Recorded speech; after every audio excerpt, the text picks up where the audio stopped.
Hola a tothom, anem a parlar en aquesta sessió de lo que serien les ACLs, Access Control List. En el món Linux, quan jo tinc un fitxer o un directori, per exemple és aquest d'aquí, de prova Samba, jo sé que aquest usuari root pot accedir en aquests privilegis d'aquí, read to write execute, no? El grup users pot accedir amb read to write execute i others amb read execute. Però què passa si vull afegir més permisos, més usuaris, més grups que puguin accedir en aquest mateix recurs? Com ho puc configurar que no sigui afegint aquests usuaris en aquest grup, per exemple, que és la forma que per defecte no, es pot aplicar. Doncs aquí és on entren en joc les ACLs, les Access Control List. Anem a veure, crearé un directori que es diu proves ACL, d'acord? Si ara ho llisto el directori creat, veiem que root i root no, doncs l'usuari pot escriure i la resta només pot, el grup i els altres només poden llegir i executar, no poden escriure. Ara anem a suposar que vull fer que l'usuari, per exemple, és aquest que estic connectat, l'ITB user, no? Si ara jo faig un touch per escriure un fitxer, qualsevol, proves ACL, doncs a.txt em dirà que tinc els permisos denegats. Amb aquest usuari ITB user no puc fer-ho. Què puc fer? Doncs és afegir una ACL. Les ACLs es treballa bàsicament amb el set per establir-les i el get per veure quines són. Llavors, la comanda més típica, quina és? Set facl, l'aplicaré en privilegis perquè pugui fer els canvis. Set facl, li puc dir que els apliqui de forma recursiva, la menys R. La M de què em modifiqui, es fa servir perquè modifiqui la ACL que tinc definida, llavors el que li he de dir si la vull canviar d'un usuari o d'un grup.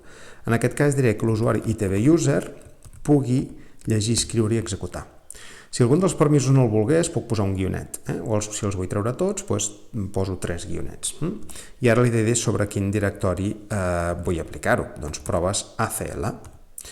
Per tant, d'aquesta forma, amb aquesta comanda, he establert una ACL sobre aquest recurs. Com ho puc saber? Si jo torno a llistar-ho tot, fixeu-vos que aquí a la vora m'ha aparegut un mes. M'ha aparegut aquest mes d'aquí. Aquest mes m'està indicant que tinc més permisos dels que jo veig definits aquí. Com ho puc veure? Doncs faig un get facl de proves ACL i veureu que ens apareix aquesta informació. Què és l'owner? Qui és el propietari? Doncs és el root, el grup és el root perquè és qui tenia permisos originals en aquest directori, però ara fixeu-vos que el user és aquest d'aquí, el root, a part m'apareix un nou user que és el ITB user que pot llegir, escriure i executar. El grup pot llegir i executar, i els altres també poden llegir i executar. Per tant, d'aquesta forma, si ara recupero la comanda que he fet abans del touch, veieu que ara ja em deixa escriure com ITB user. Doncs puc fer el mateix pels grups, per exemple. Jo puc dir-li que m'apliqui en lloc del grup ITB user, que un grup, per exemple, que és el de users, em pugui només, per exemple, llegir i escriure, però no executar. Per exemple, sobre proves ACL. L'aplico, i si ara torno a agafar get facl d'aquest directori, doncs veieu que m'ha aparegut aquesta nova d'aquí. Del grup users pot llegir i escriure, però no executar, per exemple. Per tant, d'aquesta forma, i recordeu que quan jo veig que en un directori tinc aquest mes aquí a la vora, doncs vol dir que tinc aquestes ACLs, tinc aquesta informació extesa de permisos d'entrada. D'aquesta forma, amb les comandes get facl, com hem vist, i la set facl, doncs puc veure quines són i puc aplicar-li canvis.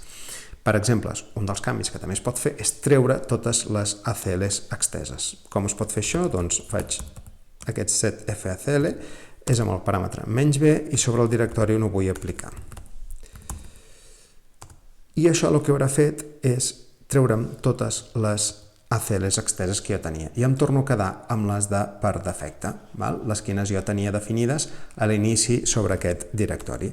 Això ho puc aplicar sobre directoris i sobre fitxer. Veieu que ara aquest proves ACL torno a tenir-lo tal i com jo el tenia a l'entrada i al començar a treballar i a l'afegir les ACLs exteses. Per tant, què són aquestes ACLs? Aquestes Access Control List són permisos addicionals que jo puc afegir a diferents recursos, directoris, fitxers del sistema Linux. D'aquesta forma puc gestionar altres usuaris, grups que també tindran accés amb els permisos que correspongui sobre el domini.